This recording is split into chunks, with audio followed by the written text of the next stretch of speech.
Mesdames et messieurs, le plaisir est le même. La joie de vous retrouver, toujours intense. Bienvenue à la revue de presse. Votre humble serviteur Ghislain Cougan prend le relais.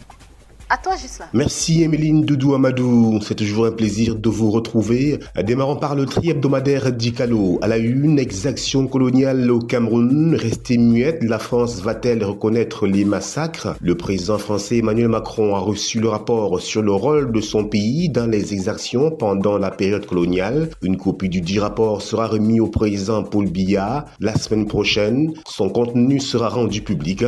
Page 3 du tri-hebdomadaire Dikalo pour plus de précisions sur ce passé douloureux commun au Cameroun et à la France. Boucle de l'allée qui est 36 km déjà entièrement bitumée. Page 8 pour plus de précisions. Gestion pause-récolte des pertes estimées à plus de 40% de la production agricole. Page 7 pour plus de détails. Infrastructure, toujours avec le tri-hebdomadaire Dikalo. Direction extrême nord. Maroua, capitale régionale, avec les promesses de Samuel Eto'o lors de l'inauguration du complexe de Sahel Football Club. Page 10 du tri-hebdomadaire Dikalo pour plus de détails sur les promesses faites par le président de la Fédération camerounaise de football. De ce côté, le journal Cameroun Tribune à la une, digitalisation de l'état civil, urgence signalée. Une réflexion sur la question a eu lieu hier à Boya, animée par le ministre de la décentralisation et du développement local Georges Elanga Obam. Faible taux d'enregistrement, falsification des documents, lourdeur et coût élevé de certaines procédures sont quelques problèmes actuels du système que la modernité devrait permettre de résoudre, d'où la nécessité d'accélérer sa mise en œuvre. Page 3 du quotidien Cameroun Tribune pour plus de précisions sur cette offensive visant à régulariser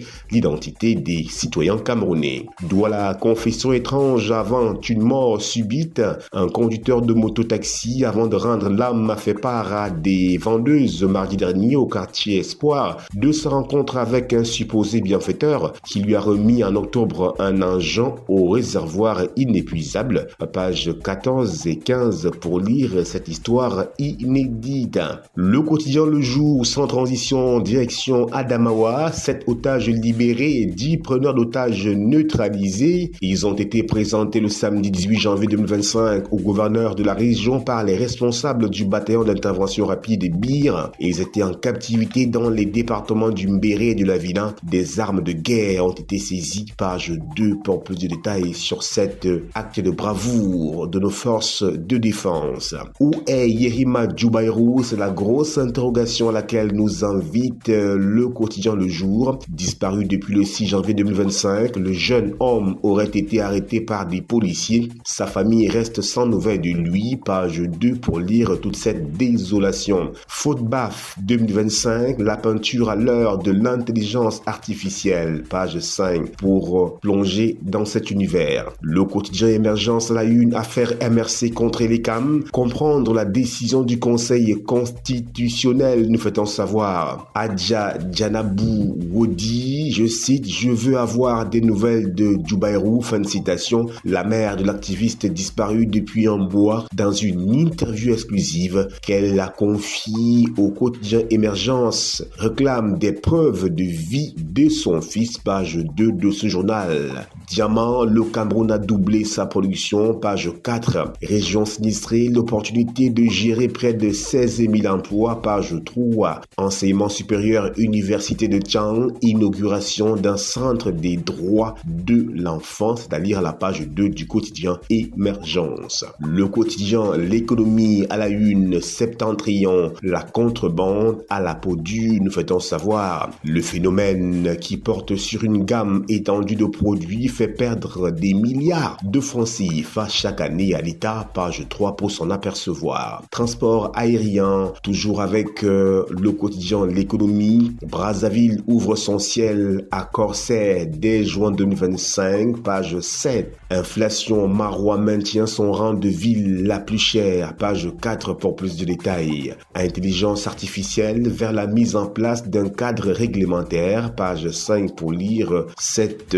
normalisation. Évacuation sanitaire à l'étranger, les modalités de paiement redéfinies à la page 6 du quotidien L'économie. Le journal Le Témoin présidentiel 2025 à Marois, mobilisation XXL du docteur Manaouda Malachi sur le terrain. Eh bien, Le Témoin nous fait le point. L'œil du Sahel à la une, Elisabeth Yaoudam épouse Saïdou, première femme professeure titulaire du Grand Nord. Eh bien, page 5 pour lire cette performance de cette dame qui s'érige comme la première femme professeure titulaire du Grand Nord. Eh bien, zoom sur professeur Elisabeth Yaoudam épouse Saïdou en page 5 du journal L'œil du Sahel. Marois n'a pas de stade digne de ce nom. À lire la réaction d'Alioum Aladi, promoteur de Sahel FC à la page 11 de L'œil du Sahel. Touboro, un pasteur enlevé par des hommes armés, page 3. Ngaoundéré, des farines infantiles et pour sénile à l'Ensaï, page 7.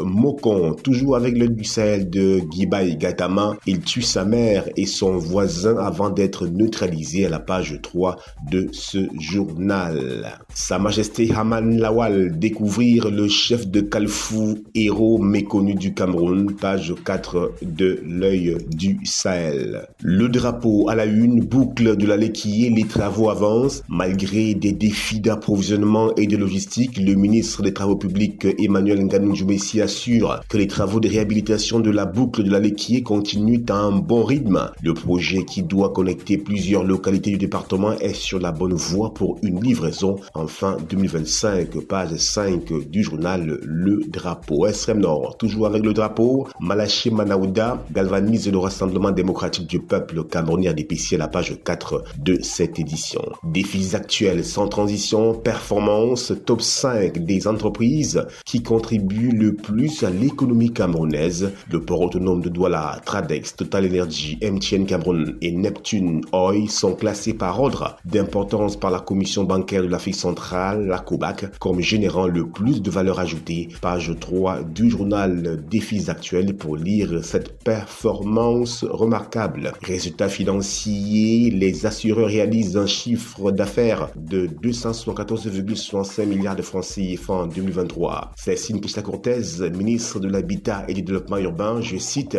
le projet BRT à Douala va démarrer d'ici avril 2025. Fin de citation, page 5 pour lire cette promesse du ministre Célestine Kishla-Cortez. Info matin, import, substitution, on en parle. Bilan élogieux du Minérésie dans le cadre de la mise en œuvre de cette politique instruite par le chef de l'État. Paul Biya, le département ministériel a ce 22 janvier à Yaoundé présenté ses actions pour 2024. C'était à l'occasion de la cérémonie de présentation des vœux de nouvel an au ministre de la Recherche scientifique et de l'innovation, Dr Madeleine Tchouenté, page 3 du quotidien Info Matin. Lutte contre la vie chère. Les populations de Yaoundé 1er et 4e saluent l'initiative du gouvernement. Les consommateurs des deux communes ont ce 22 janvier à l'esplanade de leur mairie respective exprimé leur satisfaction pour l'opération spéciale du chef de l'État Paul Biya, mise en œuvre par le ministre du Commerce Luc Maglo Mbarga Tangana, page 2 de Info Matin pour plus de précision.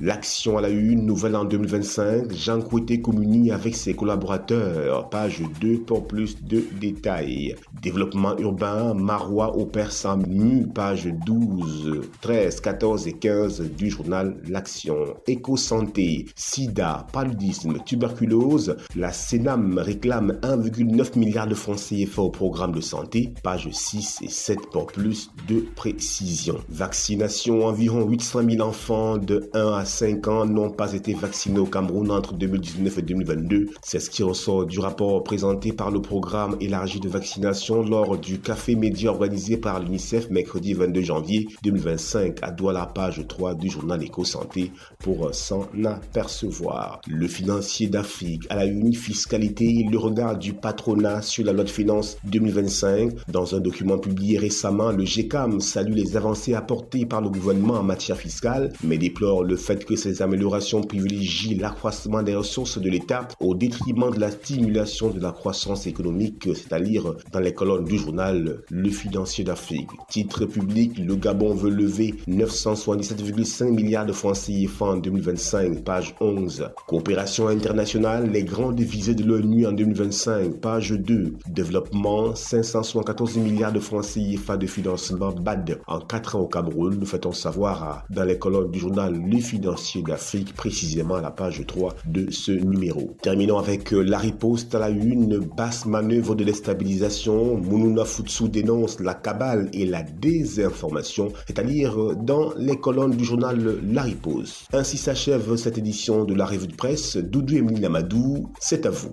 Merci Ghislain Kougan, mesdames et messieurs, très heureuse de vous avoir servi. Restez scotchés sur Cam News 24 et ITFM Radio émettant depuis Garoua. C'est Yeso, comme on le dit chez nous. Au revoir.